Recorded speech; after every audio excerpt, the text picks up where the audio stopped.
เรียบร้อยพี่น้องเรียบร้อยนี่ไม้แหลกทุกคนเลยไม้แหลกขอนะ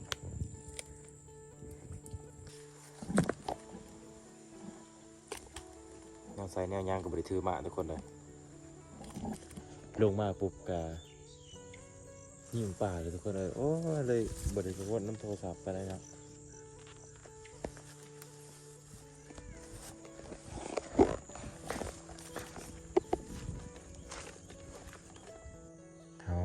ตีนบ่ทิ้งบ่ปาดนี่บ่ทิ้งได้หลายโตแล้วปาดนี่พอบ่ทิ้งสิได้ขึ้นตามกกใหม่นี่ขึ้นกกใหม่ขึ้นไปอยู่พอนี้บ่ทิ้งอยู่แต่คำแคบมันสิมันบ่สมหามันได้แล้ว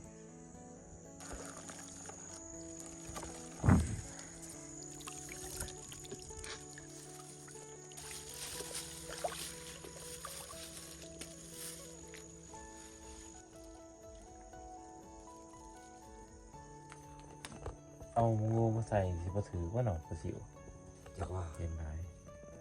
ว่ากันไม่ห้ามมันได้หรอกเนาะไม่ห้าม บ่สิวร้ายขนาดมันอยู่ตามขวายอยู่ ขนาด ตามขวายอยู่นะ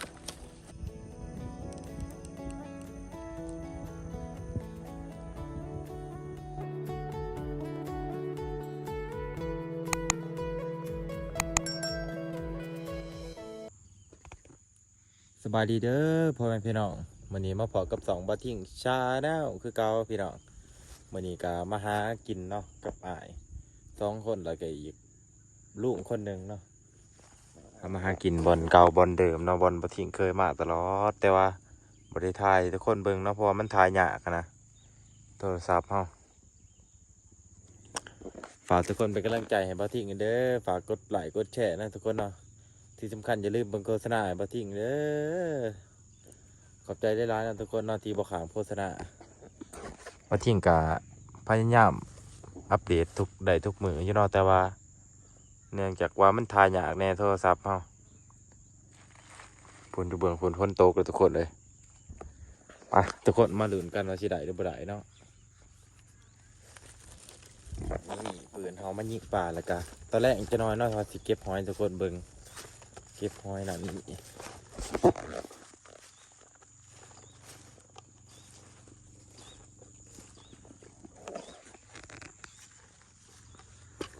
คลิปนี้จะบ่ค่อยได้ปากไปได้เนาะเพราะว่าหยานป่ามันสิตื่นเฮา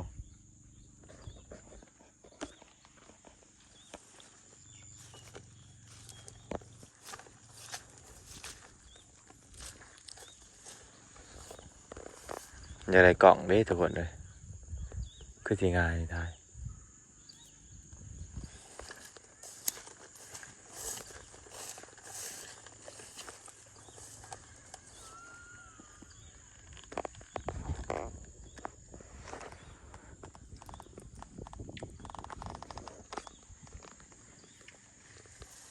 เป็นน้องอาย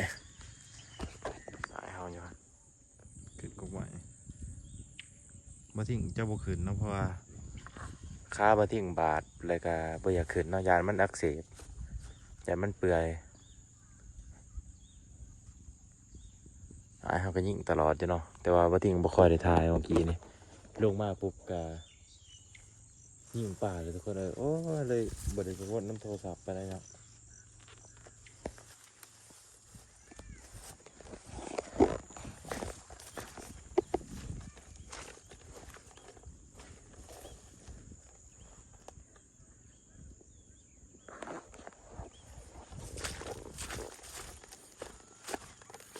ก็สิไปพาทุกคนไปเบิ่งอยู่พุ่นเนาะ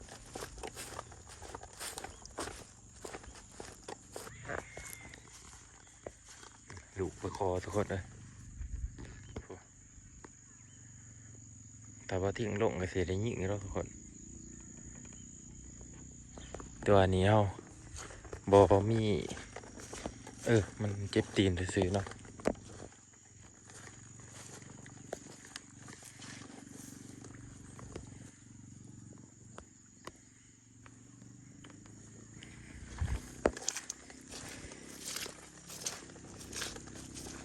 เรียบร้อยพี่น้องเรียบร้อ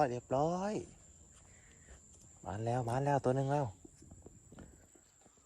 โอ้ไม้แหละมันทุกคน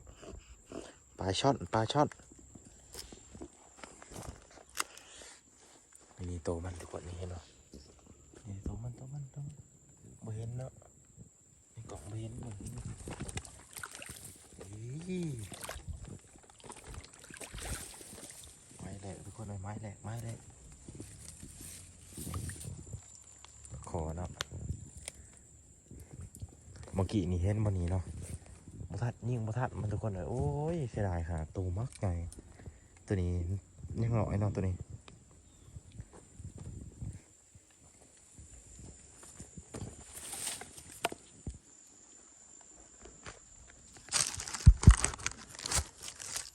นี่ฮะมันต่างกรอบกันเลย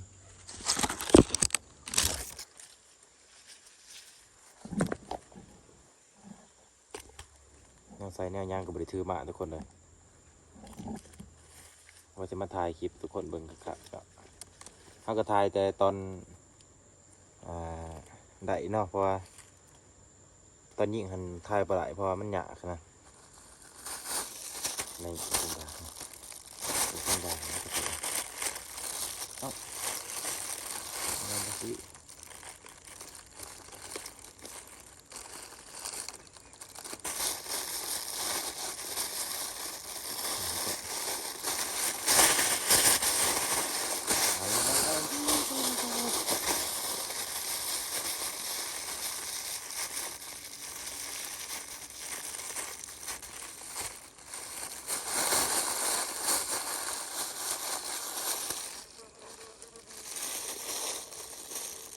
มันกัดทุกคนเลย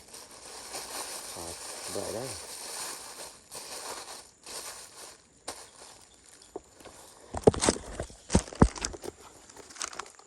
ทุกคนเป็นกำลังใจให้พาที่หน่อยเด้อ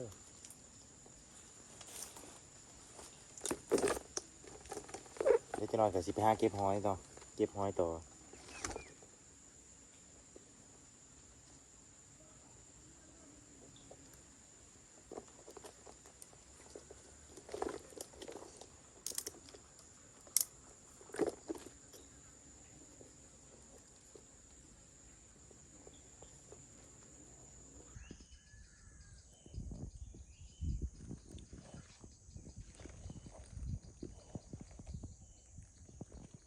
หาเบิ่งเรื่อยๆพี่น้องบางหนึ่งนี่บ่ทิ้งยิงอยู่วันนี้นะทุกคนวันนี้รุดตอนดึงขึ้นมาเนาะมันบาดตีอยู่วันขาบ่ทิ้งครับอยู่ไหนเกิบนี่มันสิถือน้ำแบบว่ามันน้ำมันเน่าน้ำมันเสียนะทุกคนอย่ามันเปื่อยอีกเนาะอย่ามันบ่เศร้าเลยอดเอาก่อนซะฝากทุกคนเป็นกำลังใจหน่อยเด้อถ้าเบิ่งน้ำอายเนาะจะหน่อยบัดอายลงมาเพิ่นน่ะสิตายทุกคนเบิ่งบ่อายสิมาแล้วบ่มาน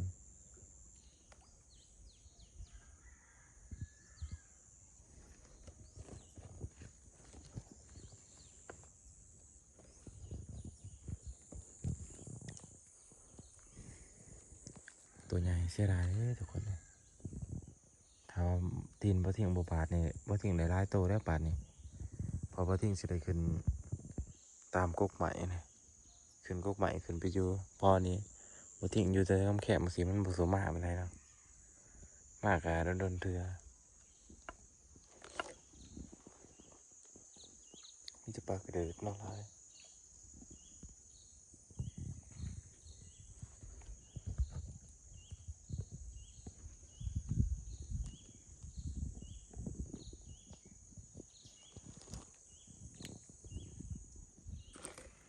มาอีกแน่แม่จากแต้มหนึ่งนี่พอได้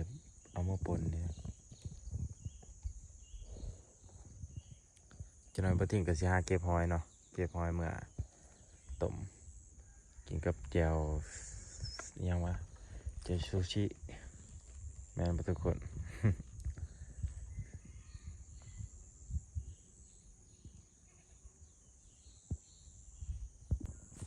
วันนี้มาเตรียมกับสิหาเก็บหอยกับทุกคนเลยด่านว่าจะได้เมื่อจะรอยเนี่ยเก็บไว้ก่อนเนาะ บูเอาห้อยสีลายจะบอกน้องพอบ่ค่อยจะเห็นไปไหน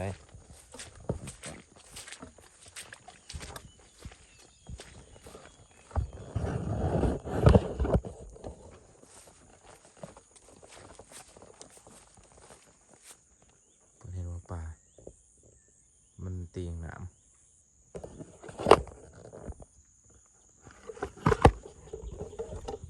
ข่อยลายไปจากทุกคนเลย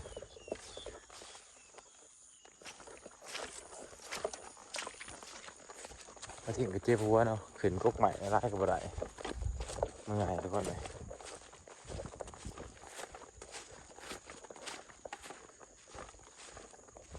ไล่เข้ามาจากทุกคน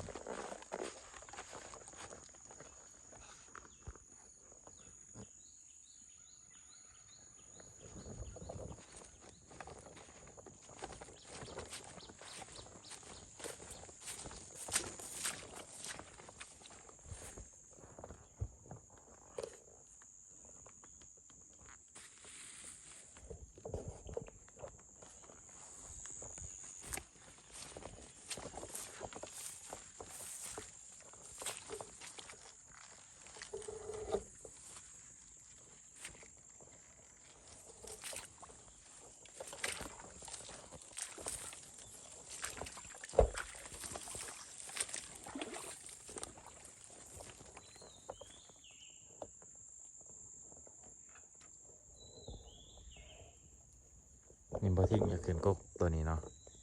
แต่บ่ทิ้งลงหนามบ่ได้ซื่อ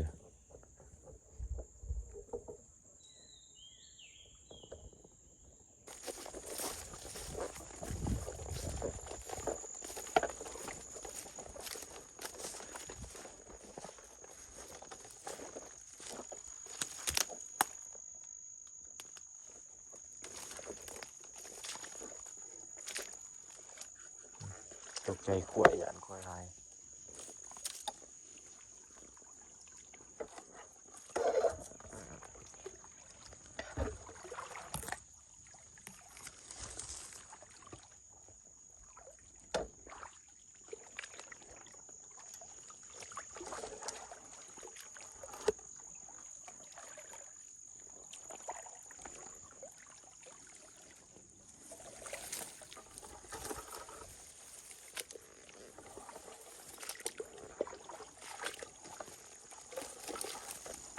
มันก็มีตัวเดียวครับ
หอยกับบ่มีทุกคนเลย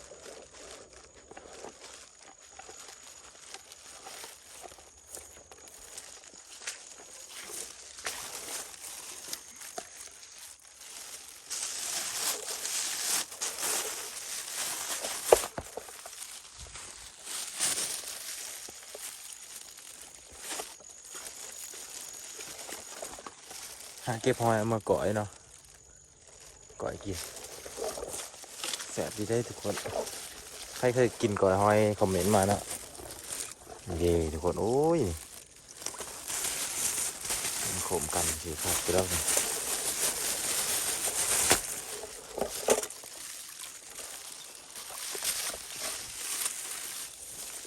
จะเอาปืนไปไว้ข้างนอกจะหน่อยจังสิมาหาใหม่อีกเทื่อหนึงปลาตัวใดพอได้ปนอยู่หรอกดีกว่าอยู่เพื่อนซื้อๆนั่นทุกคนเนาะมาทิ้งก็เป็นก้นแบบบ่มักอยู่เพื่อนเนาะแบบว่าอยากไปหาปูหาปลาหากินไปเรื่อยๆถ้าเอาบ่ใส่เห็ดบ่ใส่แบบมันบ่เห็นปลาใดเนาะมันเหลืองตัดแสง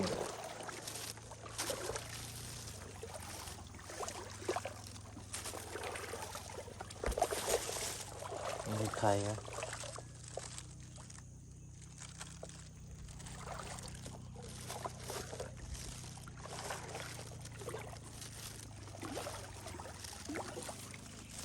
ไม่ก็อยากว่าเบิร์ดนะทุกคนเลย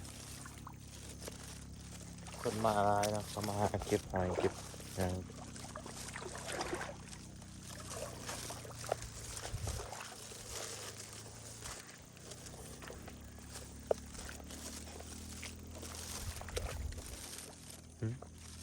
ย่างว่าเบอร์นี้ครับบ่เห็นพอโตซะ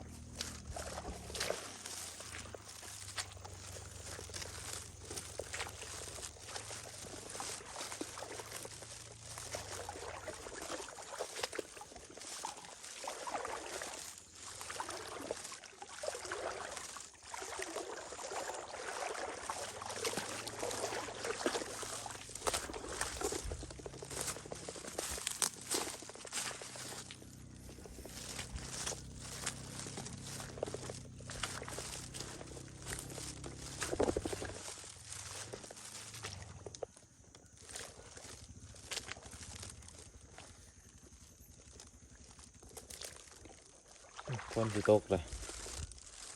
หอยก็บ่ได้อีก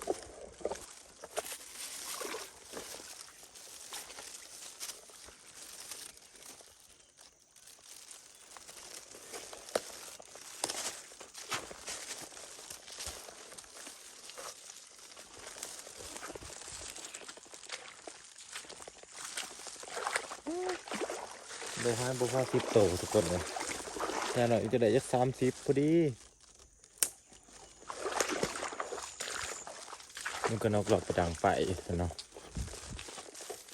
กี่หอยกี่ปลาแล้วกิน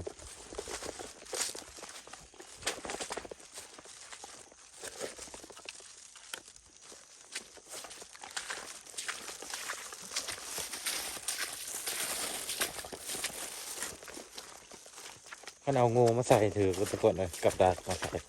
แสบปลาซิวมาที่กินประทันเนาะสมมติเอามาใส่ก็ปลาซิวลูกปลานี่มิวคือปลาใหญ่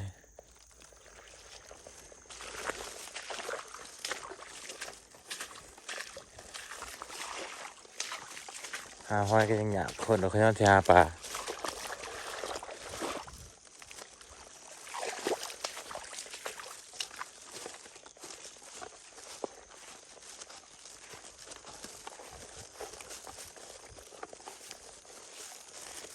ใหม่มีว่าโอ้มีนอนหนึ่งทุกคนก็เป็นนอทางดีเป็นปลาตัวนี้คนเล็กหน่อย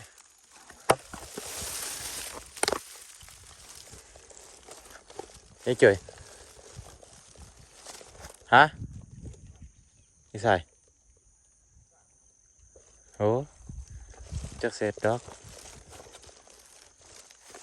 ข้ากะลงบ่ได้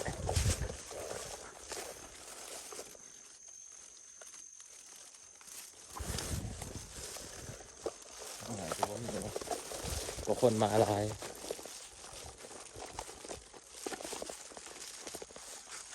นี่แกบาทอะไรอยู่ฮะ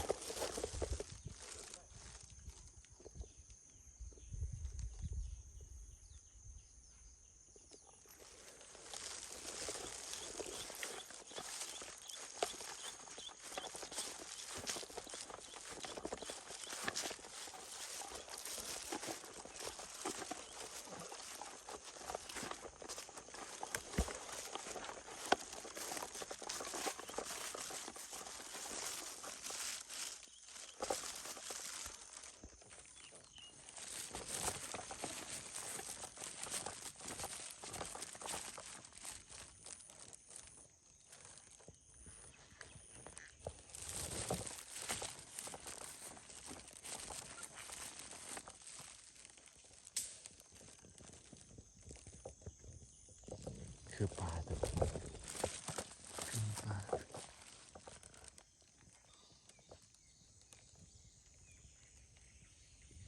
โอ้ยอย่ามีปลาเด้อ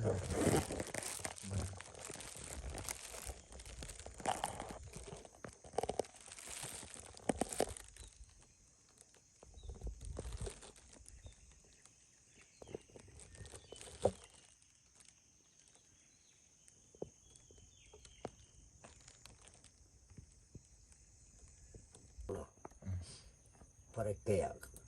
ผมไปบอกนะคันยังไม่สิเอาคันเก้าทิมม่วง เอางูมาใส่สิบ่ถือว่าหนอกกระสิว จากว่า เป็นไร ว่าคันไม่ห้ามมันได้หรอกเนาะไม่ห้าม กระสิวร้ายขนาดนั้นอยู่ตามขวายอยู่ ขนาด ตามขวายอยู่นะ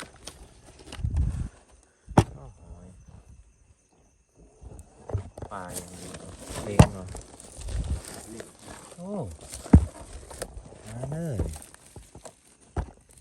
เขายิงปะไหนหลุดโอ้เสียดายขนาด รถ ตะลงไปทับอิด ไปโต ยิงตัวหนึ่งตัวใหญ่ๆหนึ่งว่าสิลงไปก็ยานบาดบาดบนค้ามันถือหนะเลยดึงเอาซะเลยดึงเอาเลยหลุดสับโอ้ยเสียดายขนาด3 เพนตัวหนึ่ง